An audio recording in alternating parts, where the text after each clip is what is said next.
Une coque cabossée, encastrée dans les récifs de la coulée volcanique de 2007, la structure du Tresta Star est fissurée à 3 endroits distincts. Autour du bateau, aucune trace des débris métalliques n'a été détectée lors du survol de la zone, mais surtout, l'expertise a révélé qu'aucune fuite majeure d'hydrocarbures ne s'échappe de l'épave.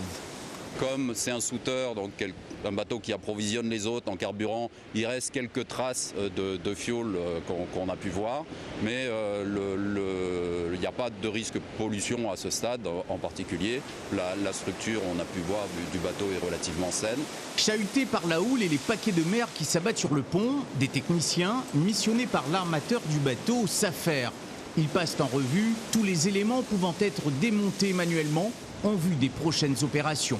Là, l'étape, c'est vraiment la dépollution du bateau. On nettoie tout ce qui est à bord. L'armateur me disait tout à l'heure qu'il a l'intention de faire venir un hélicoptère demain pour commencer, à l'aide de Big Bad, à récupérer les macro-déchets qui sont à bord. Il y a des pneus qui servent de barbattage, il y a des chaînes, il y a pas mal de choses. Et en parallèle, poser à bord le matériel de pompage pour retirer le gazole et ces fameuses traces de fuel si c'est possible. En marge de la préservation de l'environnement, une enquête a été confiée par le parquet de Saint-Denis à la brigade de surveillance littorale de la gendarmerie maritime. Objectif, identifier précisément les circonstances du naufrage et tenter d'en déterminer les responsabilités. À l'heure actuelle, les investigations qui ont été menées auprès des différents intervenants et de l'équipage n'ont pas permis de mettre en cause la responsabilité de quiconque.